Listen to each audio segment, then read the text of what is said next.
Здравствуйте, в эфире информационный выпуск Амши-Ушара.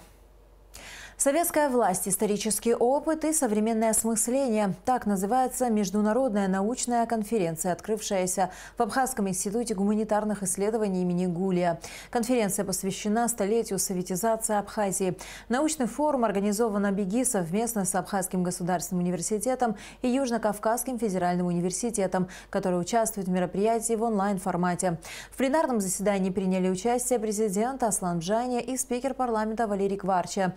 Приветствуя участников конференции, глава государства выразил надежду, что итоги научного форума внесут вклад в изучение различных аспектов истории Абхазии советского периода.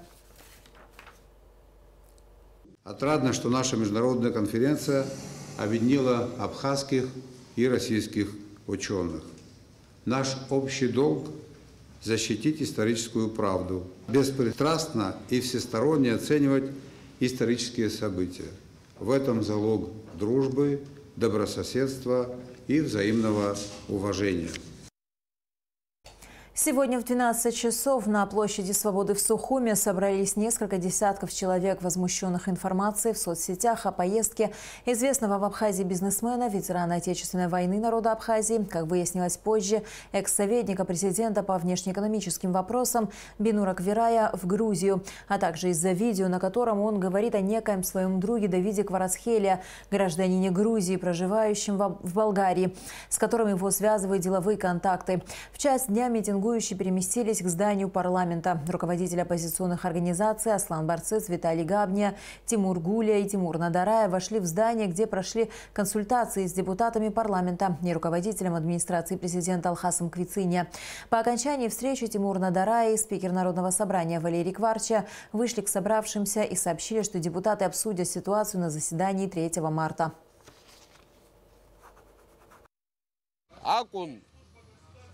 Это наш боевой товарищ. Мы с ним разговаривали и будем разговаривать. Пока Грузия нас не признала, никакие торговые, экономические отношения, я думаю, здесь нет ни одного абхаза от власти, от оппозиции, кто с этим не согласен. Слушай, это видео в интернете появилось вчера. Мы его вчера увидели. В интервью нашей программе Бинур Квирай рассказал о происхождении видео, которое распространяется в соцсетях. Он отметил, что готов ответить на все вопросы, интересующие общественность. Появилась информация, что 25 февраля вы посетили Грузию вместе с Гивимдо. Да. Да. Я ездил. Да, по поручению президента. Нет, и это вранье. СГБ. Нет. Ни президента, ни СКБ в этом случае нету. Не присутствует. Я 18 числа был у президента, просил, чтобы он меня отпустил в Грузию, он мне сказал, пока вы являетесь моим помощником, нештатным по экономическим вопросам, я вам запрещаю посещать Грузию. Если можете, говорит, ехать в Россию или там что-то решать, идите решайте туда, говорит, ни в коем случае. Я ему сказал, что мне надо объединить силы.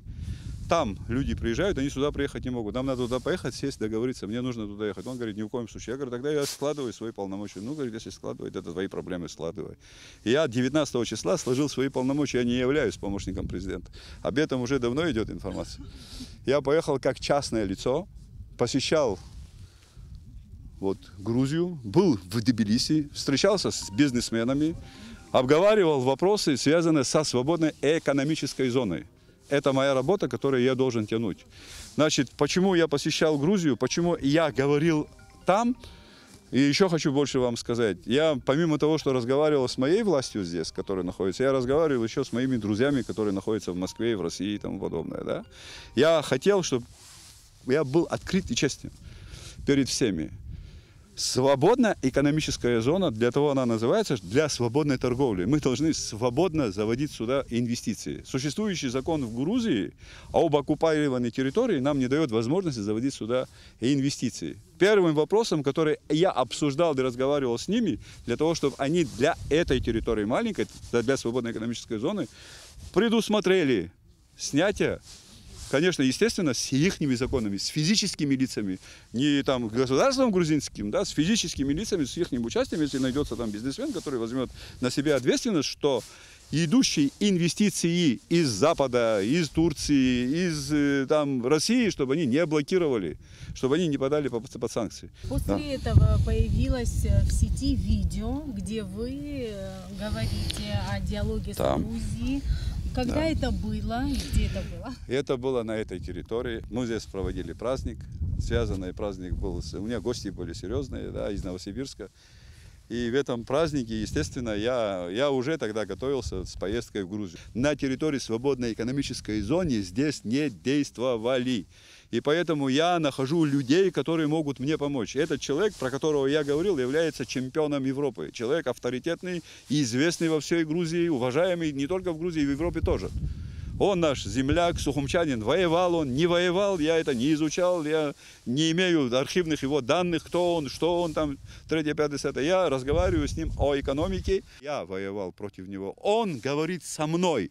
Я победитель. Скажите мне, пожалуйста, люди добрые, да, которые меня слышат, которые меня знают, почему я победитель не имею права разговаривать с проигравшей стороной, подать ему руку, поднять. Я же не сказал, что я в Абхазии его тащу. Я собираюсь работать со всем миром. Если я привезу сюда много денег, я заплачу очень много налогов в моей стране.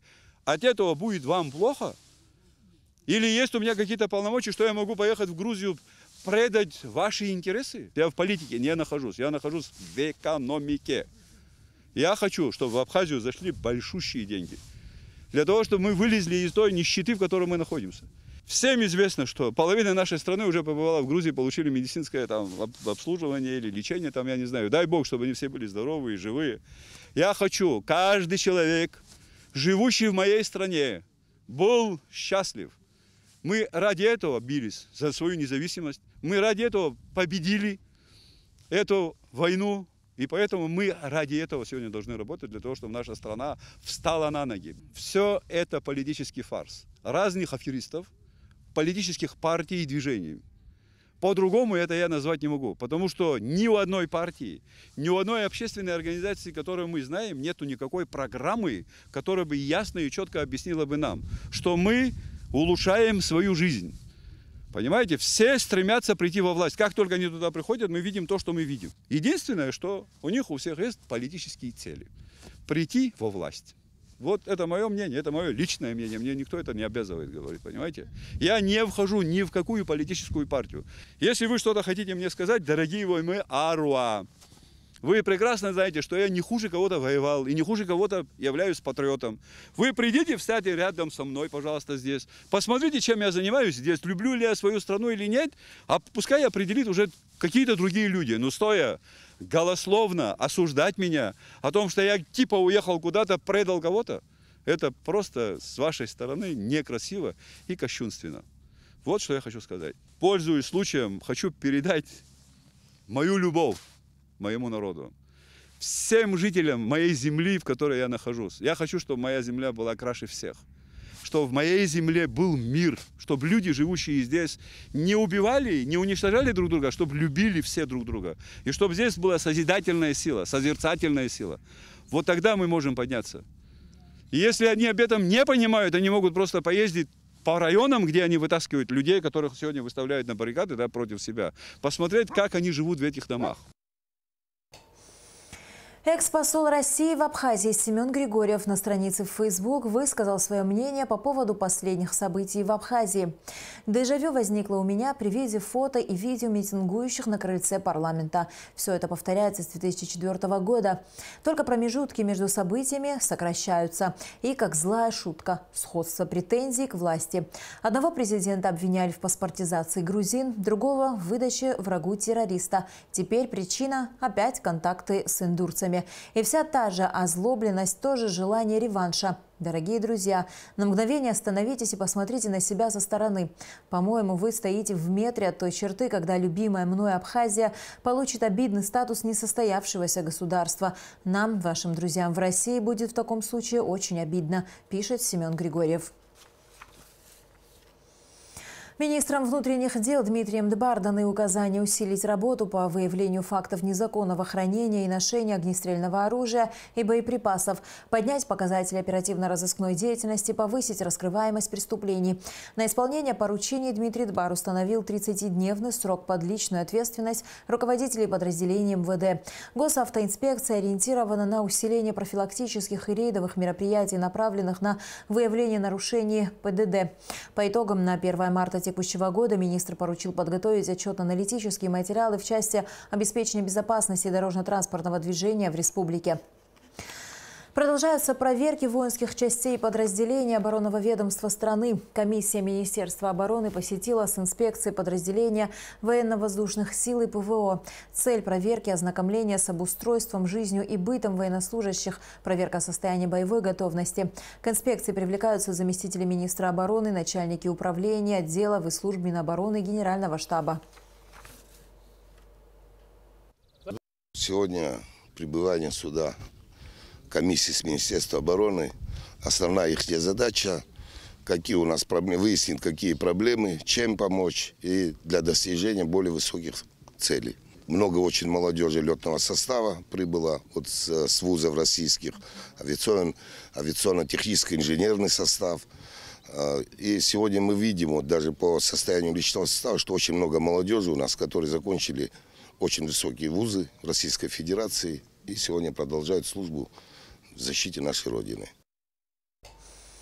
Статистика заболеваемости коронавирусной инфекцией в последнее время идет на спад. В разы уменьшилось число людей, обращающихся к специалистам с симптомами заболевания. Уменьшается и количество выявляемых больных. Однако в Гудаутском госпитале все еще есть пациенты с тяжелым течением болезни. А несколько дней назад был поставлен антирекорд по числу летальных случаев за сутки. Из Гудаутского ковид-центра репортаж Сарии Гварацхелия. Меньше месяца назад наша съемочная группа работала в так называемой чистой зоне, которая приближена к красной. В реанимационном отделе в одной палате лежало по 3-4 человека с тяжелой формой COVID-19. Однако на сегодняшний день картина здесь иная. Палаты пустуют. В реанимации 5 человек, из них 4 в тяжелом состоянии. Везде уже тенденция к снижению заболеваемости идет. Соответственно, сюда тоже меньше больных попадают. А те, которые здесь находятся, тяжелые, можно сказать, некоторых в критическом состоянии, более-менее стабильные.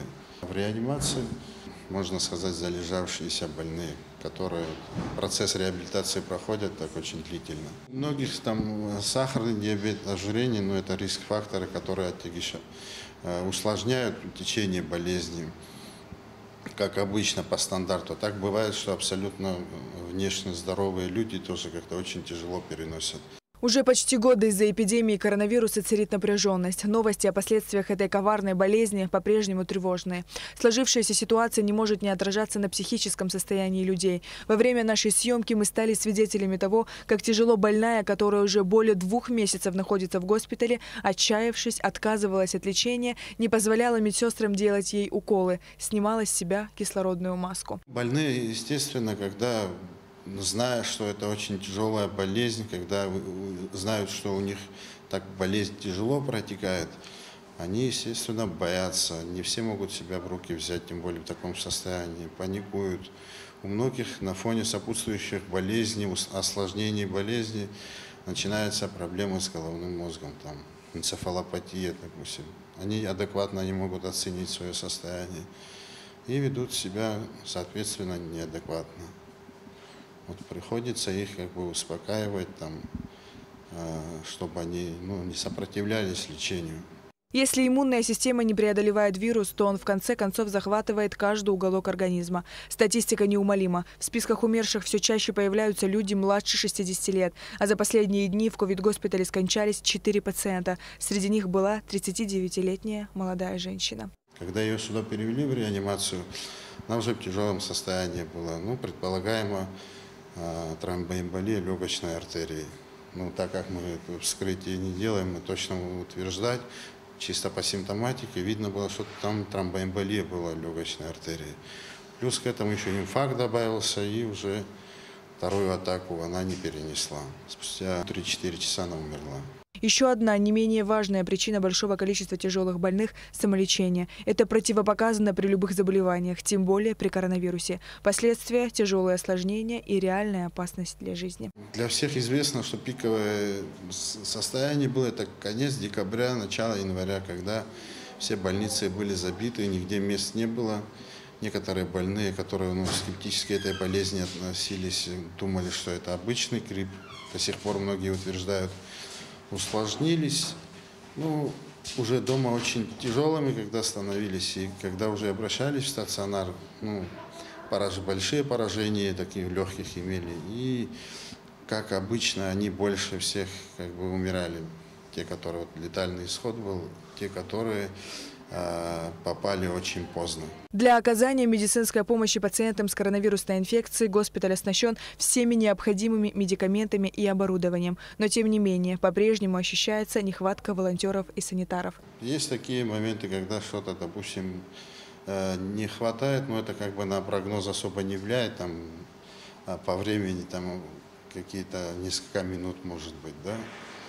Причина, они усложняются не из-за того, что там что-то не хватает, они усложняются, потому что такого универсального лечения нету при этой болезни. В красную зону мы не зашли, однако через стекло пообщались с больным, состояние которого уже оценивается как средней степени тяжести. Нормально все?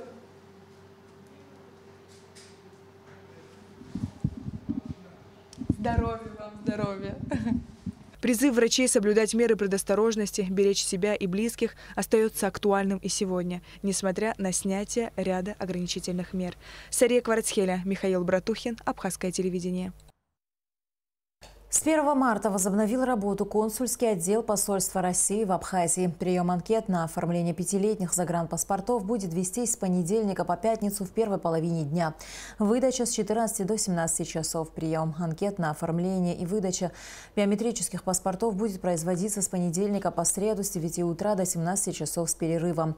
В целях предотвращения распространения коронавирусной инфекции в консульский отдел будут допускаться не более 6 посетителей одновременно и только при наличии медицинских масок. Кроме того, консульский отдел доводит до сведения граждан, что с 1 января вступило в силу постановление правительства России об оплате консульского сбора при определении наличия российского гражданства.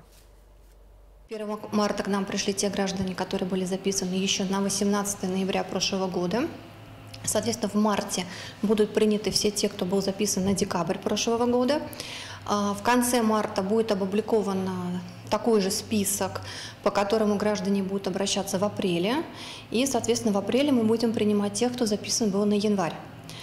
К сожалению, вынуждена сказать, что работать так очень неудобно. Неудобно заявителям, неудобно нам.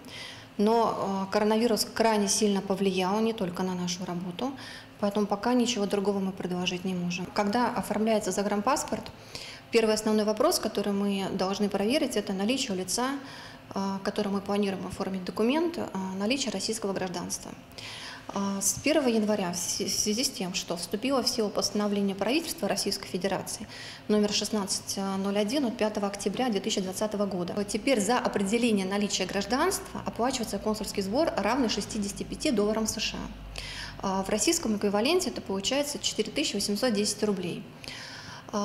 Безусловно, это не маленькая сумма, и многие неприятно были удивлены тем, что с 1 января вступает в силу это правило. Но на данный момент, как я уже сказала, поскольку должна в каждом случае, когда к нам приходит заявитель с просроченным паспортом, с утраченным, испорченным документом, когда есть какие-то у нас основания сомневаться в действительности данного документа, мы должны провести эту проверку. В чем она заключается? Проводится по всем учетам, в том числе во многих случаях приходится, когда у нас неполные данные, запрашивать органы МВД Российской Федерации. Очень много вопросов от наших граждан, которые к нам были записаны на конец прошлого года, когда еще это постановление не вступило в силу, и когда этого консульского сбора в таком обязательном порядке предусмотрено не было, а теперь, независящие от них причин, они приходят к нам сейчас и говорят, а как же нам быть? К сожалению, никаких послаблений нет. Мы не правомочны никак действовать, то есть если есть оплата, мы можем работать с этим заявлением. Нет оплаты, мы вынуждены лицам отказать и предложить им какой-либо другой выход из ситуации мы тоже не можем. К сожалению, в любом случае, когда к нам человек обращается, и у него на день подачи паспорт уже не действует, и нет внутреннего российского паспорта, вот это тоже важный момент, он вынужден оплатить. Районные и городские избирательные комиссии приступили к регистрации инициативных групп по выдвижению кандидатов в депутаты городских и районных собраний. Согласно закону, эта процедура начинается за 40 дней до выборов. Инициативные группы по выдвижению кандидатов в депутаты собрания из 5 человек регистрируются в городских и районных избиркомах и приступают к сбору подписей в поддержку своих кандидатов. Для регистрации кандидата необходимо собрать не меньше 50 и не больше 70 подписей в его поддержку. Выборы в органы местного самоуправления Абхазии состоятся 11 апреля. До начала курортного сезона осталось 2 месяца. В Абхазии обычно он открывается на майских праздниках, но уже сейчас к отдыху в стране заметен высокий интерес. Наша съемочная группа отправилась в город-курорт Пицунда, чтобы узнать, как здесь готовятся к приему туристов. Смотрите репортаж Алики Трапш. В республике с каждым годом расширяется ареал туристической активности. Задействуется все больше городов и районов. Уже сейчас туристические объекты начали активную подготовку к летнему курортному сезону.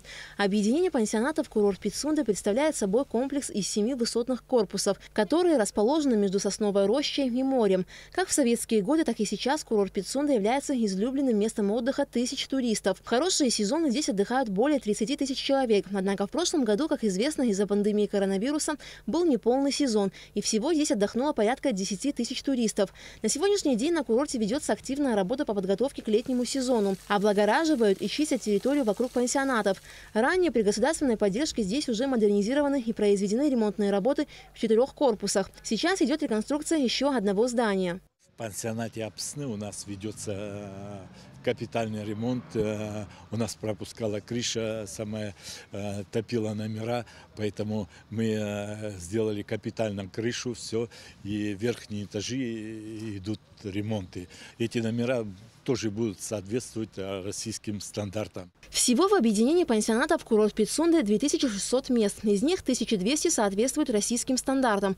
Руководство пансионата надеется, что после завершения ремонта они смогут принимать гостей круглый год. Уже сейчас идет хорошая динамика бронирования номеров, в основном на летние месяцы, но и желающих отдохнуть в бархатный сезон на курорте Пицунда немало. Мы заключили договора со всеми турфирмами, с кем мы работаем. Это 16 турфирм плюс несколько местных фирм. Уже заявки на 20% мест уже есть.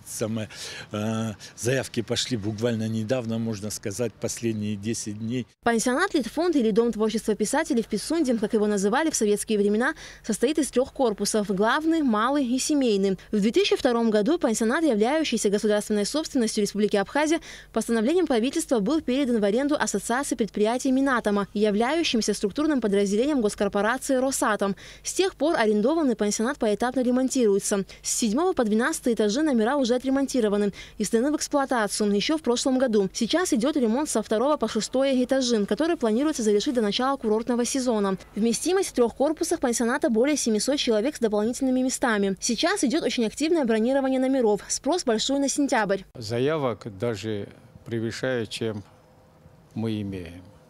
Вот на сегодняшний день вот такая работа идет. Фирмы звонят, мы с ними имеем договор, договорные отношения имеем.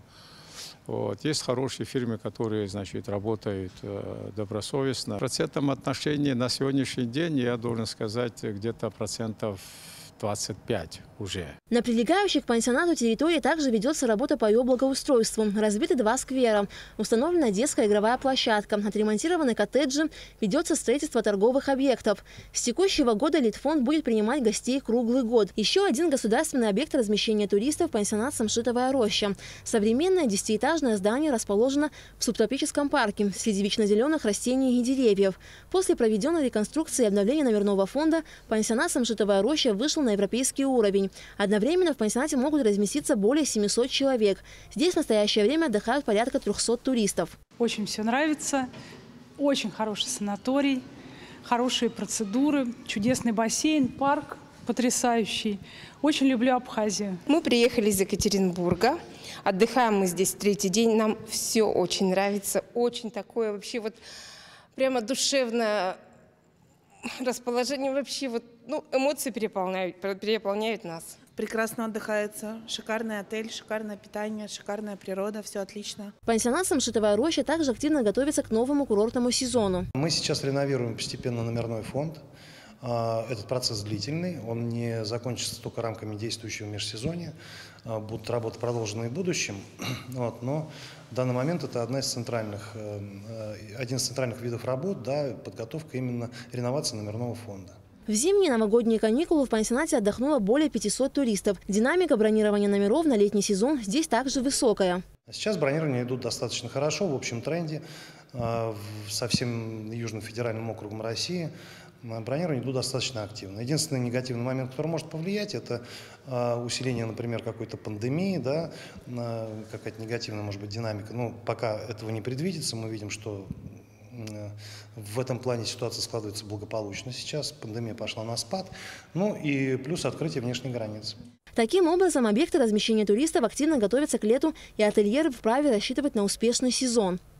Алика Трапш, Саида Гухава, Абхазское телевидение. Тарас Хагба избран президентом Федерации футбола Абхазии. Такое решение было принято единогласно членами Совета футбольной федерации республики. Кандидатов на пост президента ФФА было двое – Тарас Хагба и Геннадий Цвинари. Но в начале голосования последний снял свою кандидатуру. Хочу поблагодарить Джуму Парацхелия и весь штат Федерации футбола в лице Виталия Федоренко за проведенную работу. Они сделали все, что от них зависит тогда, когда абхазский футбол переживал очень непростое время.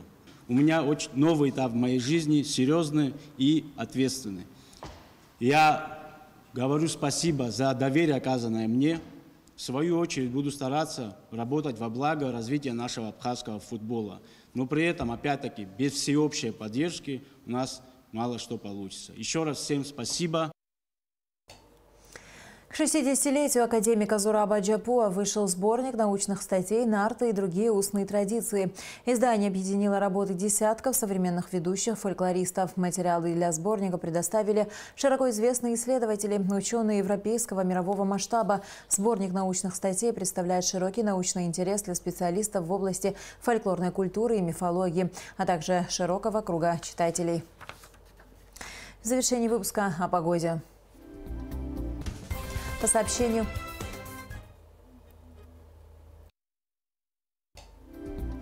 Гидрометцентра, в среду 3 марта в Абхазии ожидается облачная погода, временами дождь. В предгорных районах дождь со снегом, в горах снег. Температура воздуха ночью минус 1,4, днем 2,7 градусов. Температура морской воды 10 градусов.